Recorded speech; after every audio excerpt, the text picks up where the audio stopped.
Et bonjour tout le monde, j'espère que vous allez bien. Dans cette vidéo, on va voir ensemble un exercice d'arithmétique, un exercice où on verra des équations diophantiennes, l'algorithme d'Euclide et l'algorithme d'Euclide étendu. La première question, calculer le PGCD de 168 et 20. Pour calculer le PGCD de ces deux nombres, on peut utiliser l'algorithme d'Euclide.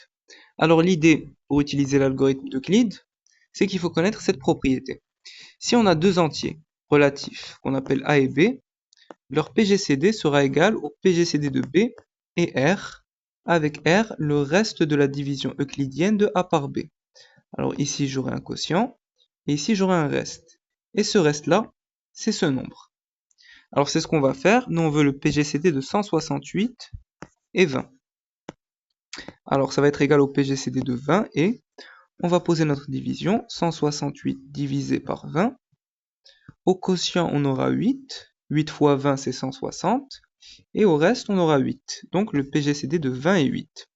Et on va refaire ça jusqu'à ce qu'on trouve un reste nul. Et notre PGCD, ça va être le dernier reste non nul. Alors on va refaire ça. On aura que ça sera égal au PGCD de 8. Et alors on divise 20 par 8. Au quotient, on aura 2. 8 fois 2, 16. Et comme reste, on aura 4. Donc le PGCD de 8 est 4. Tac. Ensuite, on va diviser 8 par 4. Alors 8 divisé par 4, on aura un quotient de 2. 8 fois 4, 4 fois 2, ça fait 8. Et le reste, ça sera 0. Et donc on s'arrête là. Et notre PGCD, ça sera le dernier reste non nul, c'est-à-dire 4. Et voilà. Alors on pourrait faire autrement, on pourrait faire une décomposition en facteurs premiers. Alors l'idée, on va prendre 168. Et on va voir si 168 est divisible par le plus petit des nombres premiers. Alors le plus petit des nombres premiers, c'est 2. Est-ce que 168 est divisible par 2? Oui. Et on va trouver 84. 168 divisé par 2, c'est 84. Est-ce que 84 est divisible par 2? Oui. Et 84 divisé par 2, ça fait 42. Alors 42, est-ce qu'il est divisible par 2? Oui. Et 42 divisé par 2, ça fait 21. Est-ce que 21 est divisible par 2? Non. Alors on va essayer avec le plus petit des nombres premiers, après 2. Après 2, on a 3. Est-ce que 21 est divisible par 3? Oui. Et 21 divisé par 3, ça fait 7.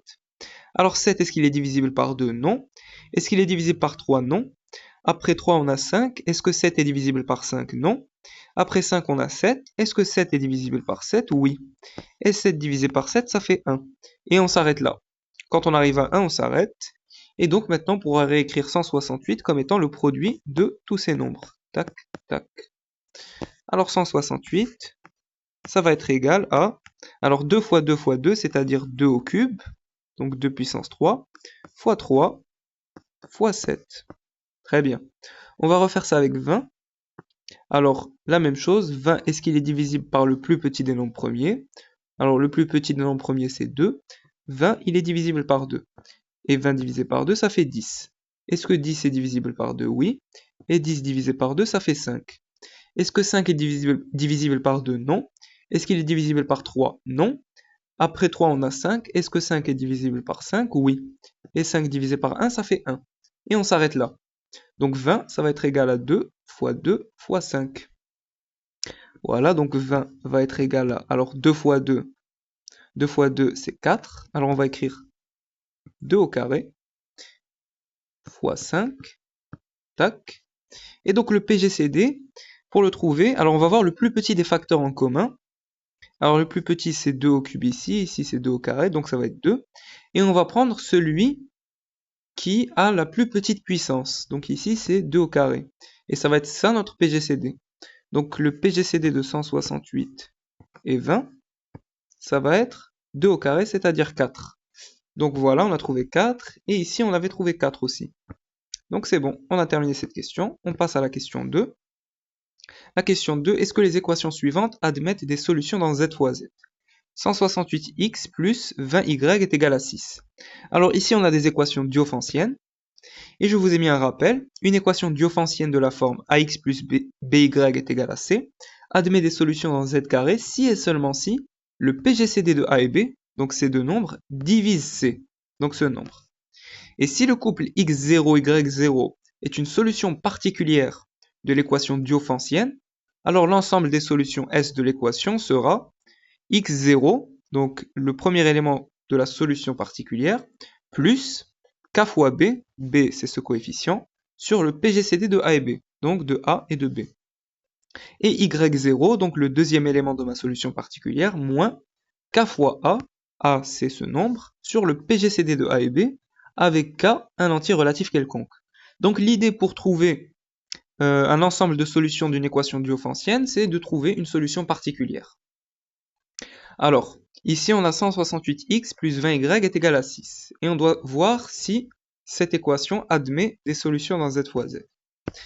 Alors, je vais la réécrire. Donc la première, donc c'est 168x plus 20y est égal à 6. Alors on avait dit que parmi les conditions importantes, il faut que le PGCD de A et B divise C. Alors ici A et B c'est 168 et 20. Et le PGCD de 168 et 20, on l'a calculé, on avait trouvé 4. Alors est-ce que 4 divise 6? Non. 4 ne divise pas 6, donc pas de solution dans z fois z. Donc pas de solution dans z fois z ou bien z au carré. Voilà. Alors maintenant la deuxième. 168x plus 20y est égal à 4. Alors la deuxième, 168x plus 20y est égal à 4. Alors le PGCD de 168 et 20 c'est 4. Et 4, est-ce qu'il divise 4? Oui. Donc l'équation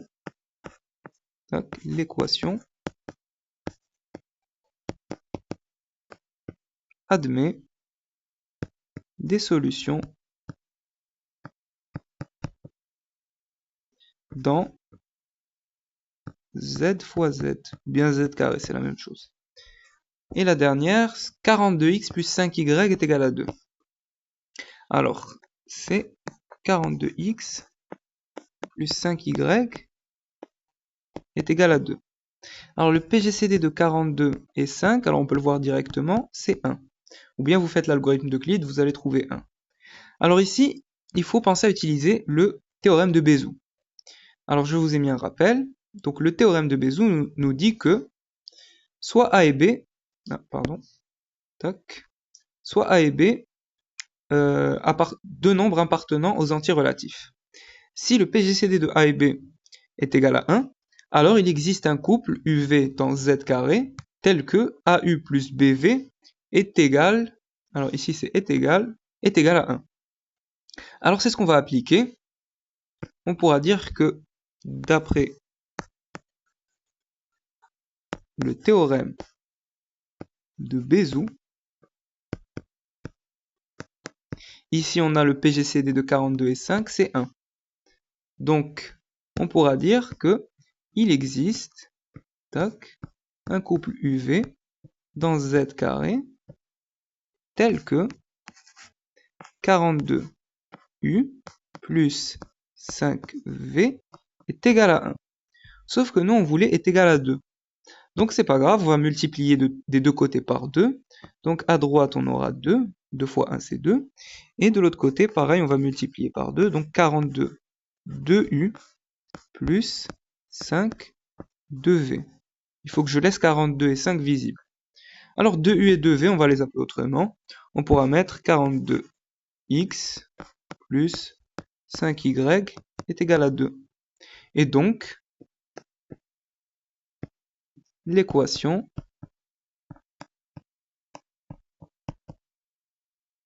admet des solutions dans z fois z, ou bien z carré. Très bien. Alors voilà, on a terminé cette question. On passe à la question 3. Déterminer les couples MP de z carré tels que 42m plus 5p est égal à 1. Pour cette question, là maintenant on va devoir utiliser l'algorithme d'Euclide étendu. Alors on va d'abord commencer avec l'algorithme d'Euclide. Alors on va diviser 42 par 5. On va faire la division euclidienne de 42 par 5. Alors question A, Alors 42, si je le divise par 5, alors je vais trouver un quotient de 8, donc 8 fois 5. 8 fois 5 c'est 40, donc le reste va être égal à 2. Alors je vais refaire la même chose, je vais diviser 5 par 2. Alors 5, si je le divise par 2, je vais trouver un quotient de 2, donc j'aurai 2 fois 2, et le reste ça va être 1. Très bien, alors 2 je le divise par 1, 2 ça va être égal à 1 fois 1, plus 1. Et 1 je le divise par 1, donc j'aurai 1 fois 1, plus 0. Très bien. Alors là maintenant l'idée, ça va être de prendre le dernier reste non nul qu'on a, et on va l'isoler. Alors ici le dernier reste non nul c'est 1 et on l'a 2 fois. Donc on peut prendre celui qu'on veut, on va trouver des solutions particulières différentes, mais au final on va trouver la même chose. Donc moi je vais prendre celui-là, donc je vais isoler 1, donc j'aurai 1 est égal à, je fais passer le 2 fois 2 de l'autre côté, donc 5 moins 2 fois 2, et le 2, ici pareil je vais l'isoler, donc j'aurai 2 est égal à 42 moins 8 fois 5. Très bien. Alors je vais reprendre cette égalité, alors 1 est égal à 5 moins 2 fois 2. Alors ici, ce 2-là, je vais le réécrire comme étant 42 moins 8 fois 5. Alors j'aurai, ça va être égal à tac, 5 moins 42 moins 8 fois 5. Alors fois 2, on l'oublie pas, donc fois 2. Très bien. Alors maintenant, je vais développer en faisant bien attention à laisser 42 et 5 visibles. Alors j'aurai, alors dans un premier temps, moins 42 fois 2. Donc je vais mettre 42 fois moins 2. Ensuite j'aurai, alors moins 8 fois 5, donc 8 fois 5. Alors en développant, j'aurai 8 fois 2, donc 16. 16 fois 5 plus 5, c'est-à-dire 17 fois 5. Donc plus 5 fois 17. Et donc là, j'ai trouvé une solution particulière de cette équation. 42m plus 5p est égal à 1. Parce que ici, j'ai 42 fois moins 2 plus 5 fois 17 est égal à 1. Donc, moins 2, 17, ça va être ma solution particulière. Alors, je vais l'écrire. Moins 2, 17 est une solution particulière. Alors, je vais mettre SP. Et d'après la formule que je vous avais montrée, pour les équations diophantiennes, on pourra écrire que l'ensemble des solutions S sera égal, alors c'est x0, ici x0 c'est moins 2, donc moins 2, plus, alors b fois k, b ici c'est 5, donc 5k, sur le PGCD de 42 et 5. Et y0, ici y0 c'est 17, moins, donc ici c'est plus et ici c'est moins, moins, alors a ici c'est 42, donc 42k sur le PGCD de 42 et 5. Avec k, un entier relatif quelconque. Alors ça, je vais le réécrire comme étant, alors moins 2 plus 5k directement, parce que le PGCD de 42 et 5 c'est 1, et 17 moins 42k avec k, un entier relatif quelconque. Très bien. Alors voilà, on a répondu à cette question. Maintenant la question B, en déduire un couple U0V0, solution de l'équation 42x plus 5y est égal à 2 dans z au carré. Très bien, alors ici, donc comme tout à l'heure, on a, alors la question B, on a, alors on avait trouvé 42 fois, alors on avait trouvé 42 fois moins 2, plus 5 fois 17, est égal à 1. Et nous, on veut est égal à 2. Donc, on va multiplier des deux côtés par 2. On aura donc ici 2. Alors, là, j'aurai 42 fois moins 2 fois 2 plus 5 fois 17 fois 2. Alors, je vais laisser 42 et 5 visibles. J'aurai donc 42 fois, moins 2 fois 2, donc c'est moins 4, plus 5 fois, alors 17 fois 2, c'est 35. Hop. Pardon, c'est 34. Et c'est égal à 2. Donc voilà, j'ai mes solutions particulières. Moins 4 et 34 est une solution particulière. Alors 42, x plus 5y est égal à 2. Voilà. Alors, pour cette question, c'est bon. Ensuite, la question C, résoudre dans z carré l'équation 42x plus 5y est égal à 2. Alors c'est bon, on applique notre formule. Alors on aura C. On a moins 4, 34 est une solution particulière de l'équation 42x plus 5y est égal à 2. Donc l'ensemble des solutions va être égal à x0, alors ici c'est moins 4, plus 5k sur le PGCD de 42 et 5, virgule 34, moins 42k sur le PGCD de 42 et 5, tel que k un entier relatif. Et ça, je pourrais le réécrire comme étant S est égal à, alors directement, moins 4 plus 5k, puisque le PGCD de 42 et 5, c'est 1, 34 moins 42k, tel que k est un entier relatif quelconque. Très bien. Alors pour cette question, c'est bon. Ensuite, on nous demande de en déduire les solutions de l'équation 42x plus 5y moins 3 fois 42x plus 5y plus 3 est égal à moins 5. Ok.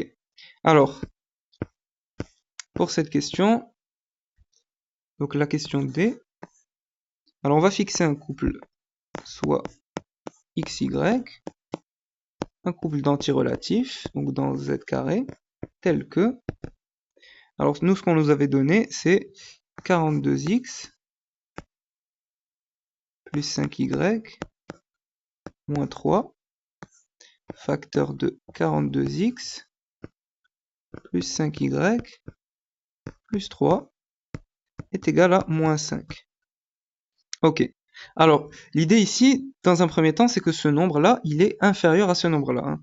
Ici, on a moins 3, ici, on a 3. Donc, 42x plus 5y plus 5y moins 3, strictement inférieur à 42x plus 5y plus 3. Ok. Alors, nous, on sait que 42x, donc 42x plus 5y est égal à, alors on avait trouvé, est égal à 2. Donc c'est égal à 2. Ça veut donc dire que 42x plus 5y moins 3 est égal à moins 1. Et 42x plus 5y plus 3 est égal à, donc 2 plus 3, c'est-à-dire 5. Ok? Alors maintenant, l'idée... alors on avait dit que ça doit être inférieur à ça. Donc je pourrais aussi dire que... je pourrais aussi changer les signes. Donc je pourrais aussi dire que 42x plus 5y moins 3 va être égal à moins 5. Donc je change le signe ici. Et 42x plus 5y plus 3 va être égal à 1. Donc je change le signe ici. Ok. Alors je vais faire passer à chaque fois le moins 3 et le plus 3 de l'autre côté. J'aurai donc 42x plus 5y est égal à alors moins 1 plus 3, c'est-à-dire 2. Et 42x plus 5y, alors 5 moins 3, donc 2. Et de l'autre côté, j'aurai 42x plus 5y. Alors, moins 5 plus 3, donc moins 2. Et 42x plus 5y. Alors, 1 moins 3, donc moins 2. Ok, très bien. Donc, on aura donc que 42x plus 5y est égal à 2. Ou 42 fois moins x plus 5 fois moins y est égal à 2. Donc ici, pour me débarrasser du moins ici, je vais changer de signe de l'autre côté, donc je multiplie ça par moins et ça par moins. Donc, très bien. Maintenant, je pourrais dire que x, alors ici, x va être égal à... Alors ici, on avait trouvé comme solution, on avait trouvé moins 4 plus 5k. Donc voilà, x va être égal à moins 4 plus 5k.